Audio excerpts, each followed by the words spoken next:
बर्फीली पहाड़ियों से घिरे उस स्की रिजॉर्ट में लोगों की भीड़ लगी हुई थी। उन्हीं लोगों में डैन, लिंच और पार्कर भी मौजूद थे।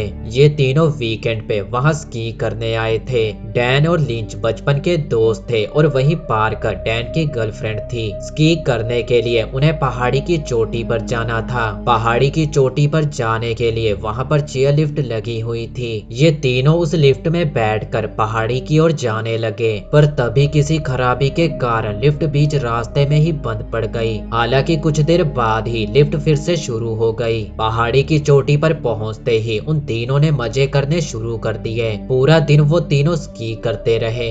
शाम को तीनों ने एक रेस्टोरेंट में डिनर किया। डिनर करने के बाद उन तीनों ने फिर से पहाड़ी पर जाने का प्लान किया, पर जैसे ही वो लिफ्ट तक पहुंचे तो लिफ्ट अटेंडेंट ने उन्हें बताया कि हमें मौसम खराब होने की जानकारी मिली है, तो हम लिफ्ट को बंद कर रहे हैं। पर इन तीनों को किसी भी तरह पहाड़ी के ऊपर जाना ही था, तो इन तीनों ने उस आदमी को किसी तरह मना ही लिया। उसने इन तीनों को जल्द ही वापस आने को कहा और लिफ्ट में बैठाकर पहाड़ी की ओर रवाना कर दिया। उनके जाने के बाद लिफ्ट अटेंडेंट के पास एक और आदमी आया और वो लिफ्ट अटेंडेंट को कहने लगा कि तुमने जो अगले हफ्ते की छुट्टी के लिए अप्लाई किया था, बॉस ने उसे रिजेक्ट कर दिया है। लिफ्ट अटेंडेंट घबरा गया और बॉस से बात करने के लिए जाने लगा। जाते समय उसने उस आदमी को लिफ्ट के पास ही रहने को कहा और तीन लोग ऊपर गए हैं, उनके आते ही लिफ्ट को बंद कर देना। तभी कुछ देर बाद तीन लड़के स्की करते हुए पहाड़ी से नीचे आए और उस आदमी को लगा कि अटेंडेंट इन्हीं तीन लोगों की बात कर रहा था, तो उसने लिफ्ट बंद की और अपने घर चला गया। इधर लिफ्ट रुकते ही ये तीनों घबरा गए, लेकिन फिर उन्होंने सोचा कि शायद पहले की तरह लिफ्ट में कोई गड़बड़ी आ गई होगी और जल्द ही लिफ्ट दोबारा शुरू हो जाएगी। जैसे जैसे रात हो रही थी वहां ठंड भी बढ़ते जा रही थी। आधा घंटा बीत जाने के बाद आखिरकार उन्होंने चिल्लाना शुरू किया, पर उन्हें इस बात का अंदाजा तक नहीं था कि उनकी आवाज सुनने के लिए अब वहां पर कोई भी नहीं है। इसके बाद वहां की सभी लाइट्स भी बंद होने लगी। ये देखकर वो तीनों डर गए, क्योंकि अब उन्हें समझ आ चुका था कि लिफ्ट किसी खराबी के कारण बंद नहीं पड़ी है, बल्कि उन्होंने लिफ्ट को बंद कर दिया है। पार्कर डर से रोने लगी, पर डैन को अभी भी यकीन था कि वो लोग इन्हें ऐसे ही नहीं छोड़ सकते। कोई ना कोई उनकी मदद करने वहां जरूर आएगा। तभी पार्कर को याद आया कि आज तो संडे है और ये रिजॉर्ट फ्राइडे से संडे ही खुलता है, और अगर आज रात उनकी मदद करने कोई नहीं आया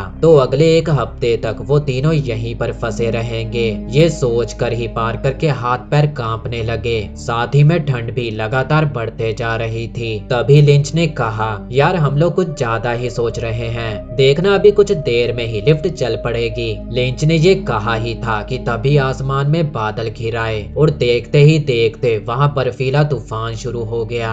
वो तीनों ठंड से कांपने लगे। बर्फ के छोटे छोटे गोले उनके शरीर पर चुभ रहे थे। वो तीनों घंटों उसी तूफान में ठंड से कांपते रहे। तूफान भी रुकने का नाम नहीं ले रहा था। तभी लिंच को एक रोशनी दिखाई दी। उन्होंने देखा कि एक ट्रक उन्हीं की ओर चलते आ रहा था। उस ट्रक को देखकर वो तीनों मदद के लिए चिल्लाने लगे, पर वो ट्रक उनसे कुछ दूरी पर ही रुक गया। असल में उस ट्रक का ड्राइवर अपने साथी की तलाश करते हुए वहां से गुजर रहा था, पर तभी उसको पता चला कि उसका साथी तो कब का घर जा चुका है, तो वो ट्रक ड्राइवर भी वहां से जाने लगा। ट्रक को वापस जाता देख ये तीनों घबरा गए और जोर जोर से मदद के लिए चिल्लाने लगे, पर तूफान के कारण उनकी आवाज ड्राइवर तक नहीं पहुंच रही थी और वो लोग ऊपर लटके थे, जिस वजह से ड्राइवर उन्हें देख नहीं पा रहा था। उन्होंने ड्राइवर का ध्यान खींचने के लिए अपने स्की और ग्लासेस फेंकने शुरू कर दिए, पर ड्राइवर ट्रक को पीछे ले रहा था, जिस वजह से उसका ध्यान पीछे की ओर था। उन तीनों के सामने से ही वो ड्राइवर वहां से चला गया।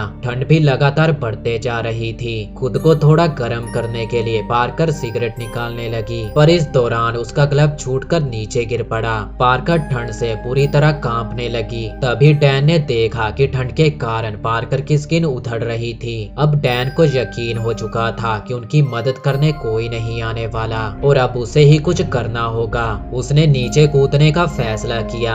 उसे यकीन था कि नीचे बर्फ है, जिस वजह से उसे ज्यादा चोट नहीं लगेगी। हालांकि लिंच और पार्कर उसे ऐसा करने से मना कर रहे थे, पर डैन ने अब सोच लिया था कि वो नीचे कूद कर ही रहेगा। उसने पहले पहले अपना स्नोबोर्ड नीचे फेंक दिया और बिना कुछ सोचे समझे उसने नीचे छलांग लगा दी। वो सीधा अपने पैरों के बल नीचे जा गिरा और नीचे गिरते ही उसके दोनों पैर पूरी तरह से टूट गए। उसकी हड्डियां टूटकर पैरों से बाहर निकल चुकी थी। असल में डैन जहां कूदा था वहां बर्फ की ठोस परत थी। उसकी दर्दनाक चीखें उस सुनसान इलाके में गूंज उठी। डैन का ये हाल देखकर लिंच और पार्कर भी डर गए। टूटे पैरों की वजह से डैन वहां से हिल भी नहीं पा रहा था। पार्कर और लिंच डैन को तड़पता हुआ नहीं देख पा रहे थे। तभी लिंच ने देखा कि उनसे कुछ दूरी पर ही एक खंबा था। उसने वायर से लटकते हुए खंबे तक जाने का फैसला किया, पर तभी वहां पर एक आवाज गूंजने लगी। वो आवाज किसी भेड़िए की थी। भेड़िए की आवाज सुनते ही डैन डर से चिल्लाने लगा। तभी उसके सामने एक भेड़िया खड़ा हुआ। डैन डर से कांपने लगा। तभी ऊपर से पार्कर ने उस भेड़िए की ओर अपना स्नोबोर्ड फेंका, जिससे वो भेड़िया डर कर वहां से भाग गया। अब लिंच तुरंत केबल से लटकते हुए खंबे की ओर जाने लगा। अभी वो थोड़ी दूर गया ही था कि न जाने उसने ऐसा क्या देख लिया कि वो वापस लिफ्ट पर आ गया और पार्कर को पकड़कर कहने लगा, नीचे मत देखना। लेकिन पार्कर खुद को नहीं रोक पाई। उसने जब नीचे देखा तो उसकी रूह कांप गई। नीचे भेड़ियों के एक झुंड ने डैन को पूरी तरह घेर लिया था। तभी वो भेड़िए डैन पर कूद पड़े। वो डैन को नोच नोच कर खा गए। वहीं लिंच और पार्कर सिवाय रोने के कुछ और नहीं कर सकते थे। डैन को खाकर वो भेड़िए वहां से चले गए। डैन की मौत के बाद लिंच और पार्कर बहुत ज्यादा डर चुके थे। इसी तरह वो रात बीत गई। अगली सुबह जब पार्कर की आंख खुली तो उसने देखा कि उसका हाथ सेफ्टी बार पर बुरी तरह से चिपक चुका था। अपने हाथ को छुड़ाने के लिए जब उसने जोर लगाया तो उसके हाथ की चमड़ी ही निकल गई।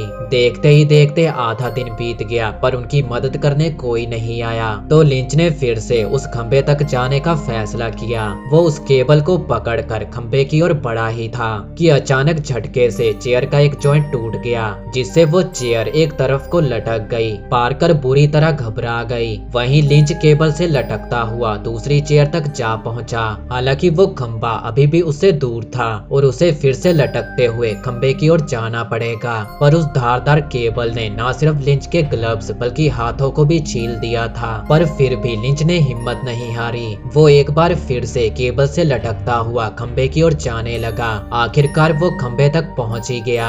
ये देखकर पार्कर भी खुशी से झूम उठी। अब लिंच सीढ़ियों से नीचे उतर रहा था। वो अभी नीचे उतरा ही था कि तभी वहां पर भेड़ियों का झुंड आ गया और एक भेड़िए ने लिंच पर हमला कर दिया। वो भेड़िया लिंच को खाने ही वाला था कि तभी लिंच के हाथ एक स्की पोल लग गया। स्की पोल से मारकर लिंच ने उस भेड़िए को भगा दिया, पर भेड़ियों का झुंड अभी भी वहीं पर मौजूद था। लिंच ने अपना स्की बोर्ड उठाया और पार्कर को बोला कि वो मदद लेकर वापस आएगा। इसके बाद वो स्लाइड करता हुआ वहां से निकल गया, पर वो भेड़िए लिंच के पीछे ही थे। इधर पार्कर अब अकेली थी। वो लिंच के वापस आने का इंतजार कर रही थी, पर कई घंटे बीत जाने के बाद भी लिंच वापस नहीं आया। देखते ही देखते रात हो गई। ना ही लिंच वापस आया और ना ही कोई और पार्कर की मदद करने आया। बेचारी अकेली पार्कर रोने लगी। उसे अब किसी भी तरह वहां से बाहर निकलना था। उसने फैसला किया कि अब वो भी नीचे कूद जाएगी।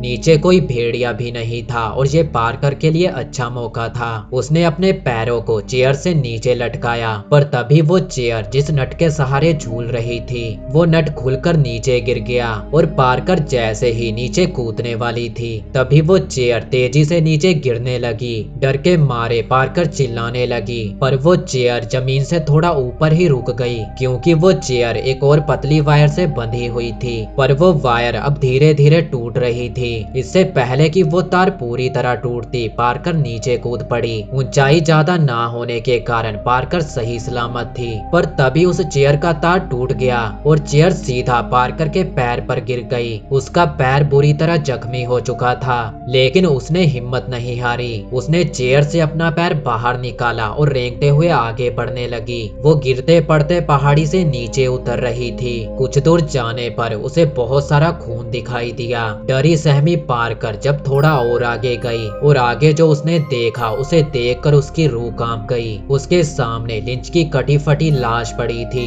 जिसे भेड़िए खा रहे थे। तभी उनमें से एक भेड़िया पारकर की ओर देखने लगा। पारकर डर से कांपने लगी, पर वो भेड़िया बिना कुछ किए ही वहां से चला गया। लिंच की लाश खाकर उन भेड़ियों का पेट भर चुका था, इसीलिए उन्होंने पारकर का शिकार नहीं किया। डरी सहमी पारकर उन भेड़ियों के सामने से रेंगते हुए निकल गई। गिरते पड़ते हुए आखिरकार वो सड़क तक पहुंच गई। दर्द और थकान के कारण वो सड़क के किनारे ही सो गई। तभी वहां से एक कार गुजर रही थी और उस आदमी की नजर पारकर पर पड़ी। उस आदमी ने तुरंत अपनी कार रोक दी और भागता हुआ पारकर के पास पहुंचा। पारकर को उठाकर उसने अपनी गाड़ी में बैठाया और हॉस्पिटल की ओर निकल पड़ा। और यहीं पर यह कहानी खत्म हो गई।